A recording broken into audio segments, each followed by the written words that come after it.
The first gate, the creative, the gate of self-expression, creation as a primal force, the energy potential to manifest inspiration without limitation. The first gate is in the G center, and the G center is the center of the self or the identity. And that the G center, when it is open, has a not-self strategy of looking for love and direction. It is through the first gate that the direction of mutation is ultimately expressed, that is ultimately prepared to be expressed when it reaches the throat through the harmonic gate, the eighth gate, forming this channel of the creative role model, the channel of inspiration. So everything about the first gate is individual in its nature. It needs to express an individual role. It needs to express its individual direction. Anyone who is endowed with this first gate, deep within them is a need to express their unique direction. And in the expression of their unique direction, this potential to be able to influence those around them, influence them through mutation. Now, everything about the first hexagram is that it is the yangest of all forces. What we're looking at is 6 yang lines. And so this is a deep creative need. It's a need to express. It's a need to get this energy out.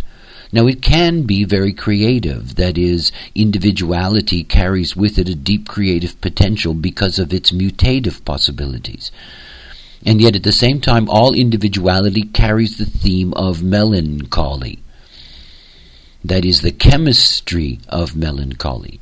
And the chemistry of melancholy on one side can be experienced as the muse on the other side. So what we're dealing with in this gate of self-expression is that there can be a great deal of sadness if that self-expression cannot get out. There can be a lot of melancholy if it cannot get out. If it is coming out of an open G center, there can be a deep search for love and direction because it doesn't come out. And there can be a deep sadness and lack of stability in the life. Remember that when you're dealing with a gate is always the slave, through the not-self, of the potential harmonic on the other side, always looking for it. And anyone who is endowed with the first gate that does not have the eighth gate, throughout their lives, they're going to meet those forces that have the potential to allow them to express their uniqueness. However, to express their uniqueness through the bridge provided by the other.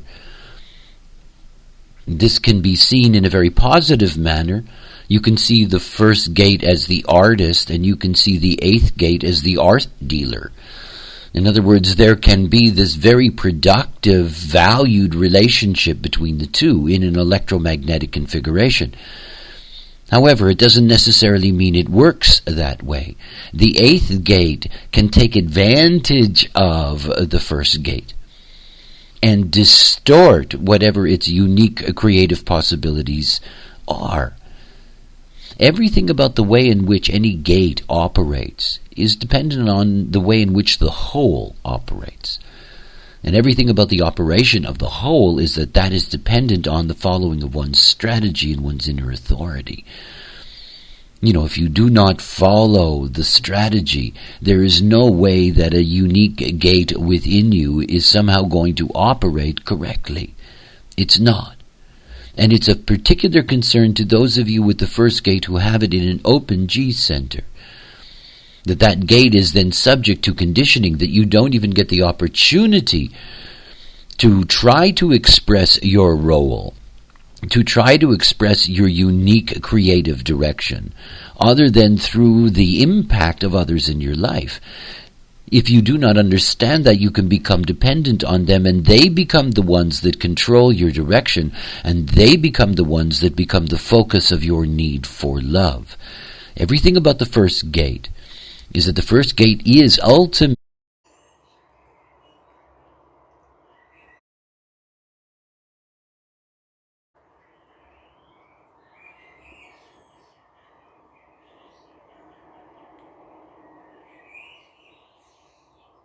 בעלמה, בחל, מה,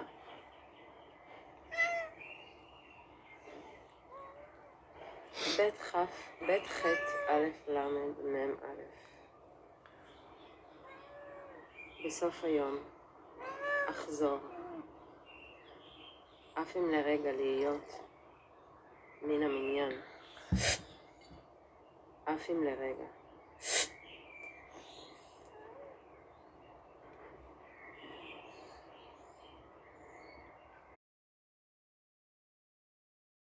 About direction, the need to express one's unique direction. For that, you need to honor your strategy and your inner authority. Gate 2, the receptive. In the second hexagram, this is the gate of higher knowing.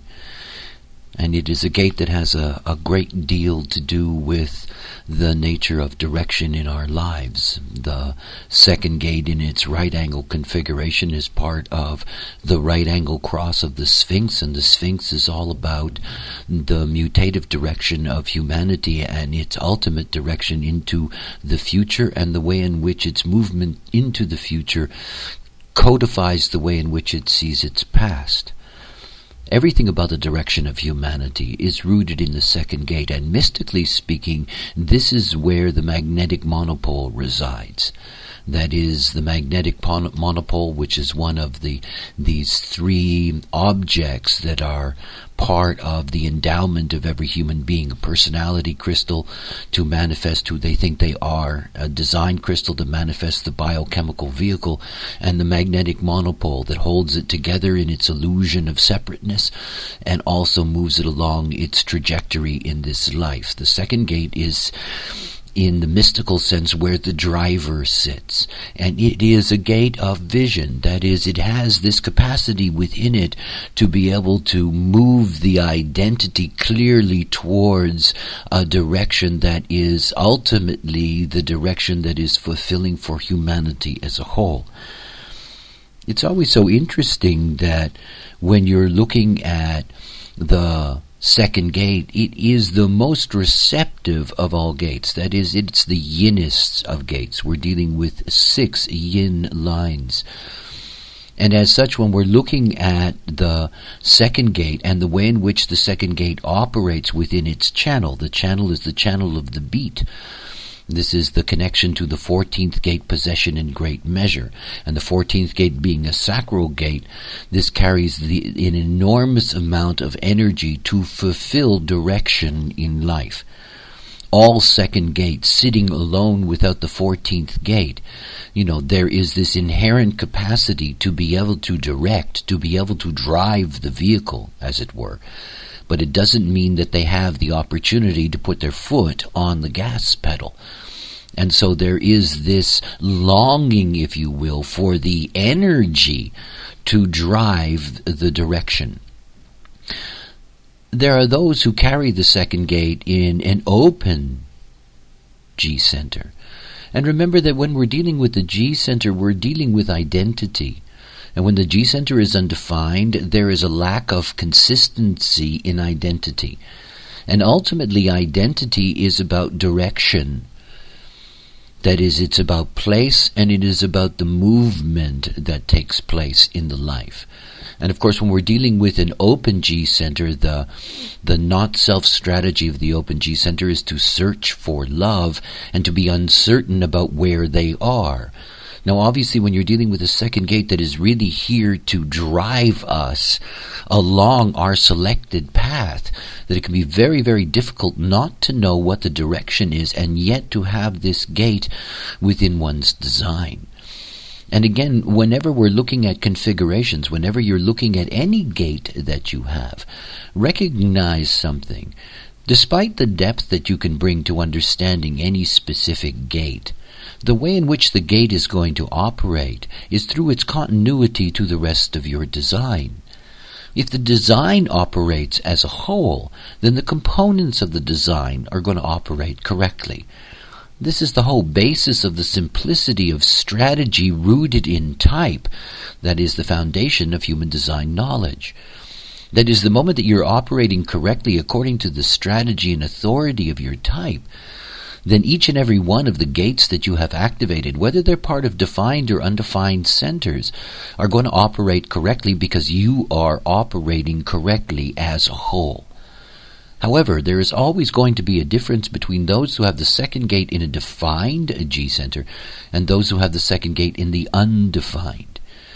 For the defined, it is always clear where to go. This is the gate.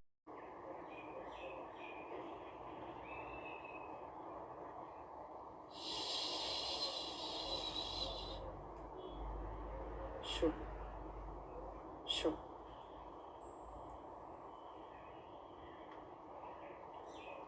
שש. שד. שברירי מילים.